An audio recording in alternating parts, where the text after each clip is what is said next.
একদিন আমি বাসায় একা ছিলাম এবং আমার গার্লফ্রেন্ডের সঙ্গে ভিডিও কলে কথা বলছিলাম। তখন আমি খেয়াল করলাম কাকিমা নীরবে আমাকে লক্ষ্য করছিলেন। আমি যখন কথা বলা শেষ করলাম তখন কাকিমা এসে আমাকে জিজ্ঞেস করলেন, রিফাত তুমি কি করছিলে? আমি একটু দ্বিধায় পড়ে বললাম, কিছু নাকি। কেন? কাকিমা মুচকি হেসে বললেন, সব আমি দেখে নিয়েছি, তুমি আমাকে কিছু লুকিয়ে না। আমি সরাসরি কাকির সঙ্গে কথা বলতে শুরু করলাম। কাকিমা হেসে বললেন, আচ্ছা এসব কবে থেকে চলছে? আমি বললাম, কাকিমা এখন আপনাকে কি বলবো? তখন কাকিমা বললেন, এসো আমার সঙ্গে আমার ঘরে চল। আমি কাকিমার সঙ্গে তার ঘরে গেলাম। কাকি আমাকে তার বিছানায় বসতে বললেন। তিনি বললেন, রিফাত তুমি তো এখন অনেক পরিণত আর শক্তিশালী হয়ে গেছ। তোমার চাচাকেও ছাড়িয়ে গেছে। ভিডিও কলে যখন কথা বলছিলেন তখন আমি সব দেখেছিলাম। এই বলে কাকি আমার সাথে জোর করে যা করেছিল বন্ধুরা তা শুনলে তোমরা ঠিক থাকতে পারবে না।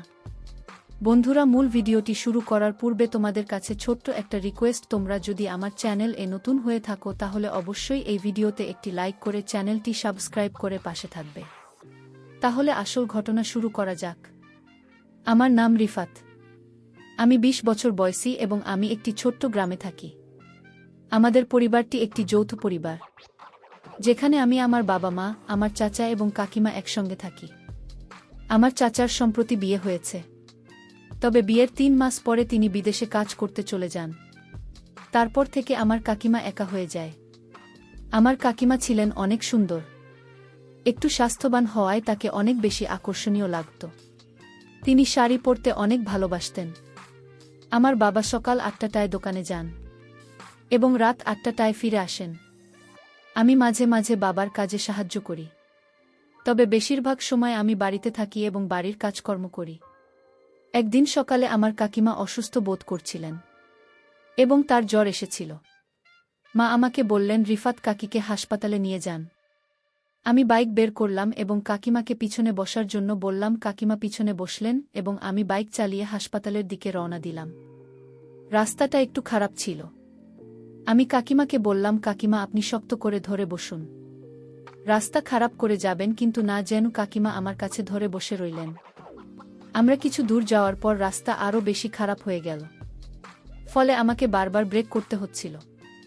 শেষ পর্যন্ত আমরা হাসপাতালে পৌঁছলাম।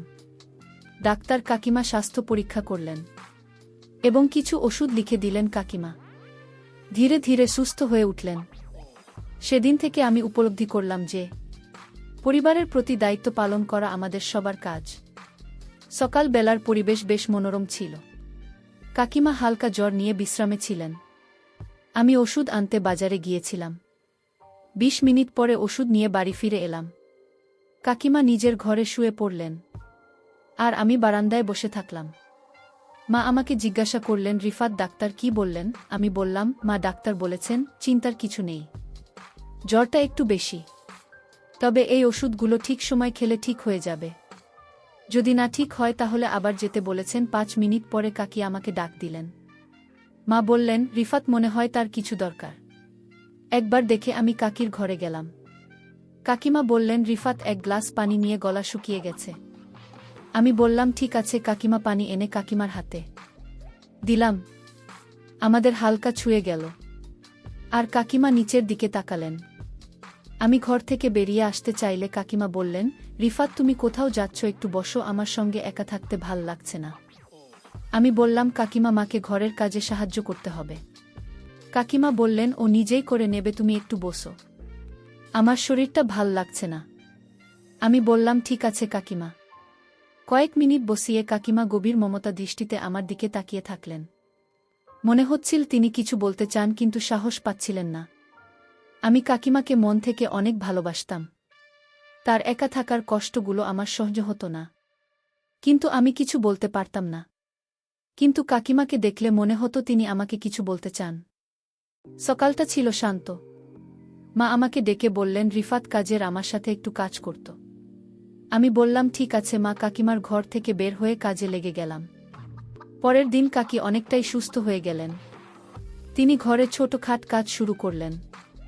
আমি বারান্দায় বসে পত্রিকা পড়ছিলাম। কাকি ঝাড়ু দিতে দিতে বারান্দায় এলেন। তার চোখে একটা আলাদা প্রাণ, চাঞ্চল্য দেখা যাচ্ছে। মা যখন রান্নাঘরে ব্যস্ত ছিলেন, কাকি মাঝে মাঝে আমাকে দেখছিলেন, হয়তো কিছু বলতে চাইছিলেন, আমি চুপচাপ থাকলাম। তখন কাকিমা আলমারি থেকে কিছু নামানোর চেষ্টা করছিলেন। কিছুক্ষণ চেষ্টা করার পর তিনি বললেন, রিফাত, একবার আসতে পারো? একটা জিনিস নামাতে সাহায্য দরকার। আমি উঠে গেলাম, বললাম, কাকিমা কি হয়েছে? কাকিমা বললেন, এই আলমারি অনেক উঁচু, আমার হাত পৌঁছচ্ছে না। তুমি যদি একটু ধরে সাহায্য করো, আমি জিনিসটা নামিয়ে নিতে পারবো। আমি বললাম, ঠিক আছে, যাচ্ছি। আমি আলমারির পাশে দাঁড়িয়ে কাকিমাকে সাহায্য করলাম। জিনিসটা নামিয়ে দেওয়ার পর কাকিমা হাসি মুখে বললেন, ধন্যবাদ রিফাত, তুমি না থাকলে এই কাজটা করা মুশকিল হতো। এরপর আমি বারান্দায় ফিরে গেলাম আর কাকিমা নিজের কাজ নিয়ে ব্যস্ত হয়ে পড়লেন। আমি বুঝতে পারলাম যে কাকে কি বলতে চাইছেন। কাকিমা বললেন, আচ্ছা, এবার থামে এবং আমাকে নিচে নামিয়ে দাও। যখন আমি কাকিমাকে নিচে নামলাম আর তিনি গভীর নিঃশ্বাস ফেললেন, আমি বুঝতে পারলাম যে কাকিমা আমার প্রতি এক অন্যরকম আকর্ষণ কাজ করছে। আমার পক্ষ থেকে কিছুটা অনীহা ছিল, তবে পরে ভাবলাম এই অনীহা থেকে বেরিয়ে আসা উচিত। এই কদিন আমি ছাদে বসে আমার গার্লফ্রেন্ডের সঙ্গে ফোনে কথা বলছিলাম। রাত তখন প্রায় 10টা বাজে। বাবা মা ঘুমিয়ে পড়েছিলেন, কিন্তু কাকিমা তখনও জেগেছিলেন। কাকি বুঝতে পেরেছিলেন যে আমি কারো সঙ্গে ফোনে কথা বলছি। তিনি ছাদে এসে বললেন, রিফাত, তুমি এই সময় কার সঙ্গে কথা বলছো? আমি বললাম, কাকিমা, এটা একটা বিশেষ বিষয়। কাকিমা বললেন, তাহলে এতই বিশেষ? আমি বললাম, কাকিমা, তেমন কিছু নয়। কাকিমা হাসি মুখে বললেন, তাহলে কি আমি তোমার জন্য বিশেষ নই? আমি বললাম, কাকিমা, আপনি তো আমার জন্য খুবই গুরুত্বপূর্ণ। কাকিমা বললেন, যদি আমি এত গুরুত্বপূর্ণ হই তাহলে তুমি ওর সঙ্গে কেন কথা বলছো? আমার সঙ্গে তো কথা বলতে পারতে। আমি বললাম, কাকিমা, সে আমার বান্ধবী। কাকিমা তখন বললেন, রিফাত, আমি কিছুদিন ধরে তোমাকে একটা কথা বলতে চাইছি, কিন্তু সাহস পাচ্ছিলাম না। আজ বলতে চাই, তুমি কি আমার একটা আবদার পূরণ করবে? আমি বললাম, কাকিমা, এটা কিভাবে সম্ভব? কাকিমা বললেন, দেখো, তোমার চাচা প্রায় 10 মাস ধরে নি আমি কিভাবে দিন কাটাচ্ছি তা আমি জানি। আমি বললাম, কাকিমা, যদি কেউ জেনে যায়? কাকিমা বললেন, দেখো, কেউ কিছু জানবে না, এটা শুধু আমাদের মধ্যে থাকবে। আর তোমার বান্ধবীর সঙ্গে কথা বলা একটু কমিয়ে দাও। তারপর থেকে কাকি আমাকে যখনই ডাকবেন আমি তার কথায় সায় দিতাম, কখনো না করতাম না, কারণ আমিও কাকিমাকে মনে মনে অনেক পছন্দ করতাম। রিফাত তার পরিবারের সঙ্গে একটি মিষ্টি ও স্বাভাবিক সম্পর্ক বজায় রাখতে একদিন সন্ধ্যায় কাকিমা ছাদে কিছু কাজ করছিলেন আর রিফাত সেখানে ছিল। কাকি হাসি দিয়ে বললেন, রিফাত, তুমি তো অনেক, কিভাবে এত ফিট থাকো? রিফাত হালকা হেসে উত্তর দিন, কাকি, এটা আমার প্রতিদিনের অভ্যেস আর সঠিক খাবারের কারণে। কাকি বললেন, তাহলে আমাকে শেখাবে কিভাবে সুস্থ থাকতে হয়? রিফাত মাথা নেড়ে বলল, অবশ্যই চাইছি। এটা খুবই সহজ, কয়েকটি নিয়ম মেনে চললেই আপনি পার্থক্য বুঝতে পারবেন। কথার ফাঁকে কাকি আবার বললেন, রিফাত, তুমি পড়াশোনা আর অন্য কাজের মাঝেও এত সময় কিভাবে ম্যানেজ করো? রিফাত শান্তভাবে বলল, কাকিমা, সবকিছু পরিকল্পনা করে করলে সময়ের অভাব হয় না। পরের দিন সকালে রিফাত ও কাকিমা একসঙ্গে বাড়ির কাজ করছিল। মা বাবা তখন বাজারে ছিলেন। কাকি বললেন, তুমি তো অনেক কাজ জানো, আমি তোমার চাচার মতো এত ভালো সহকারী আর পাইনি। রিফাত হেসে বলল, কাকি, পরিবারের সবাই একসঙ্গে কাজ করলে সেটা আনন্দের হয়ে ওঠে। এইভাবে কাকিমা এবং রিফাতের সম্পর্ক আরও গভীর এবং পারস্পরিক শ্রদ্ধার গড়ে ওঠে। এক রাত আমার ফোন বেজে উঠুন। আমার ঘনিষ্ঠ বান্ধবী ফোন করেছিলেন। আমি তখন আমার ঘরে বসে তার সঙ্গে কথা বলছিলাম। কথোপকথনের সময় আমি বললাম, সোহাগী, তুমি কি আমার সঙ্গে দেখা করতে পারবে? সে একটু অবাক হয়ে জিজ্ঞেস করল, রিফাত, এতদিন তো আমাদের বন্ধুত্ব হয়েছে, কিন্তু তুমি কেন হঠাৎ এমন কথা বলছো? আজ তোমার কি হয়েছে? আমি হেসে বললাম, কিছু না, মনে হলো তোমার সঙ্গে দেখা করা দরকার। সোহাগী বলল, ঠিক আছে, আমি তোমার সঙ্গে দেখা করতে রাজি। বল, কোথায় দেখা করব? পরের দিন আমি তাকে একটি নিরিবিলি জায়গায় নিয়ে গেলাম এবং তার সঙ্গে সুন্দর সময় কাটালাম। সোহাগী ও আমাকে না করেনি, কারণ সে আমাকে অনেক ভালোবাসত। আমাদের দুজনেরই জানা ছিল যে আমরা ভবিষ্যতে বিয়ে করার পরিকল্পনা করছি, কিন্তু সোহাগী জানত না যে আমার জীবনে আরও একটি সম্পর্ক আছে। আমি চেষ্টা করেছিলাম বিষয়টি গোপন রাখতে। আমি জানতাম যদি সে জানতে পারে তবে সে আমাকে ছেড়ে চলে যাবে। তাই আমি কাকিমার বিষয়টা গোপন রেখেছিলাম। এই অভ্যাস আসলে আমাকে আরও বেশি জটিলতায় ফেলে দিয়েছিল। আমি বুঝতে পারছিলাম না কিভাবে সামলাব। সেদিন সোহাগীকে তার গন্তব্যে পৌঁছে দিয়ে আমি বাড়ি ফিরে এলাম। অনেক ক্লান্ত হয়ে পড়েছিলাম এবং আমার ঘরে গিয়ে শুয়ে পড়লাম। তখন দুপুর প্রায় 2টা বাজে। আমি কখন ঘুমিয়ে পড়েছিলাম বুঝতেই পারিনি। হঠাৎ 4টার দিকে ঘুম ভাঙান। কিছুক্ষণ পর আমার ঘরের দরজায় টোকা পড়ল। আমার কাকিমা ঘরে ঢুকে বললেন, রিফাত, কি হয়েছে? আজ তোমাকে বেশ ক্লান্ত লাগছে। আমি বললাম, হ্যাঁ কাকি, একটু কাজ ছিল, সেটা শেষ করে ফিরেছি, তাই ক্লান্ত লাগছে। তিনি জিজ্ঞেস করলেন, কি কাজ করছিলেন? আমি ভেবে দেখলাম যদি সব সত্যি বলে দিই তবে পরিস্থিতি জটিল হতে পারে। তাই বললাম, আরে না, তেমন কিছু নয়। বন্ধুদের বাড়িতে গিয়েছিলাম, তাদের কিছু কাজে সাহায্য করছিলাম। তাকে সত্যি কথাটা আর না বলাটাই তখন সঠিক মনে হয়েছিল। যদি সত্যি বলে দিতাম তবে বড় ভুল হয়ে যেত। কাকি বললেন, ঠিক আছে, কিন্তু তোর মা তো বাড়িতে নেই, একটু সময় পেলে আমার ঘরে চলে আসিস। আমি বললাম, কাকিমা, আজ খুব ক্লান্ত লাগছে, কাল নিশ্চয়ই আসতো। তিনি বললেন, ঠিক আছে, কাল দেখা করিস। কাকিমা আমার কথা শুনে কিছুটা মন খারাপ করে ঘর থেকে বের হয়ে গেলেন। এই কথোপকথনের সময় আমি বুঝতে পারছিলাম কাকিমার সঙ্গে আমার বেশ ভালোই সম্পর্ক তৈরি হয়েছে, কিন্তু সোহাগের সঙ্গে আমার সে রকম বোঝাপড়া তৈরি হয়নি।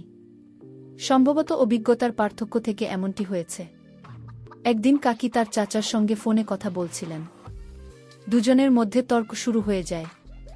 কাকিমা ফোনে কথা বলছিলেন এবং বললেন, তুমি এখনও কিছুদিন কাজ চালিয়ে যাও, আরও কিছু টাকা জমিয়ে নাও, যা ভবিষ্যতে আমাদের কাজে লাগবে। 23 বছর আরও চেষ্টা করো, আমি তোমার সঙ্গে ভিডিও কল করেই যোগাযোগ রাখে। তুমি কাজ নিয়ে দুশ্চিন্তা করো না। কিন্তু চাচা বললেন, আমাদের কোম্পানিতে কাজ অনেক কমে গেছে, মানুষজন কাজ ছেড়ে বাড়ি চলে যাচ্ছে। আমাকে বলে দেওয়া হয়েছে কিছুদিনের মধ্যে ফিরতে হবে, কিছুদিনের মধ্যেই ছুটি ঘোষণা হতে চলেছে। কাকিমা এই কথা শুনে ফোন কেটে দিলেন। আমি জিজ্ঞাসা করলাম, কাকিমা, কি হলো, আপনি এত চিন্তিত কেন? কাকিমা বললেন, তোর চাচা মনে হচ্ছে এই মাসের মধ্যেই বাড়ি চলে আসবে, যা করার আছে এই মাসের মধ্যেই করেনি। আমি বললাম, ঠিক আছে কাকি। এরপর আমরা সময় একেবারেই নষ্ট করিনি। 1 মাস কেটে গেল এবং চাচা বাড়ি ফিরলেন। চাচার বাড়ি ফেরার পর আমি আবার আমার বান্ধবীর সঙ্গে কথা বলা শুরু করলাম। সে বলল, রিফাত, আমার বাড়িতে আমার বিয়ের কথা চলছে। তুমি যদি সত্যিই আমায় বিয়ে করতে চাও তবে তোমার বাড়ির লোকজনকে আমার বাড়িতে পাঠাও, না হলে আমার বিয়ে অন্য কোথাও ঠিক হয়ে যাবে। আমি বললাম, তুমি তোমার মায়ের সঙ্গে কথা বলো। সে বলল, আমি চেষ্টা করছি, কিন্তু তারা জিজ্ঞেস করছেন ছেলেটি কি কাজ করে। আমি কি বলবো? আমি বললাম, তুমি বলে দাও ছেলে নিজের দোকানে কাজ করে। সে বলল, ঠিক আছে, আমি কথা বলব, দেখি কি হয়। কিছুক্ষণ পর তার ফোন এল। সে বলল, মা রাজি হয়ে গেছেন, এখন বাবার সঙ্গে কথা বলতে হবে, দেখি বাবা কি বলেন। রাতে তার বাবা বাড়ি এলে তার মা বিষয়টি তুললেন। আশ্চর্যের বিষয়, সোহাগীর বাবা তৎক্ষণাৎ রাজি হয়ে গেলেন। সে আমাকে ফোন করে বলল, আমার বাবা মা রাজি হয়েছেন, এখন তুমি তোমার মা বাবাকে আমাদের বাড়িতে পাঠাও। আমি বললাম, ঠিক আছে। তারপর 1 মাসের মধ্যেই আমাদের বিয়ে হয়ে গেল। এদিকে চাচা এখন বাড়ি থেকে কাজ করছিলেন, কিন্তু এই পুরো ব্যাপারটি সম্পর্কে না চাচা কিছু জানতেন না। আমার স্ত্রী সোহাগী, আমরা এই বিষয়টি একেবারে চাপা দিয়ে রেখেছিলাম। বিয়ের পর আমি আমার স্ত্রী সোহাগীর সঙ্গে খুব খুশি ছিলাম, আর চাচা কাকিকে নিয়ে সুখে ছিলেন। আমরা আর কখনো এ ব্যাপারে আলোচনা করিনি। আমাদের বিয়ের 5 বছর কেটে গেছে। আমি আর সোহাগী একে অপরের সঙ্গে খুব ভালোভাবে দিন কাটাচ্ছিলাম। এরই মধ্যে একদিন সোহাগী খুব খুশি মনে আমাকে জানান সে মা হতে চলেছে। এই সংবাদ শুনে আমার আনন্দের সীমা রইল না। চাচা স্ত্রীও এই খবর পেয়ে খুব খুশি হলেন। আমাদের বাড়িতে যে নতুন প্রাণের সঞ্চার হলো। চাচার সঙ্গে আমার সম্পর্ক এখন অনেকটা বড় ভাইয়ের মতো হয়ে গেছে। আমাদের বন্ধন আরও দৃঢ় হয়েছে। কয়েক মাস পরে আমাদের ঘরে এক সুন্দর কন্যা সন্তানের জন্ম হল। আমরা তার নাম রাখলাম রুবিনা। সে খুব দ্রুত আমাদের পুরো পরিবারের প্রিয় হয়ে উঠল। চাচা কাকিমা রবিনাকে তাদের মেয়ের মতো ভালোবাসতেন। এ সময় আমি ও চাচা একসঙ্গে আমাদের কাজ আরও বড় করার সিদ্ধান্ত নিলাম। একদিন চাচা বাড়িতে ছিল না, তখন কাকিমা আমায় ডাকল। আমি কাকিমার ডাকে সাড়া দিয়ে কাকিমার ঘরে গেলাম। কাকিমা তখন বলল, আজ তোকে একটা কথা রাখতেই হবে। আমি বললাম, কাকিমা, তুমি নিশ্চিন্ত হয়ে বলতে পারো কি কথা? কাকিমা বলল, আজ তোর চাচা বাড়িতে নাই, 2 দিন পর কাজ শেষ করে বাড়ি ফিরবে। আর তাই তুই আজ আমার সাথে থাক। আমিও কাকির কথায় রাজি হয়ে গেলাম। সারারাত কাকির ঘরে থাকলাম। এদিকে আমার স্ত্রী জেনে গেল আমি যে কাকির ঘরে আছি।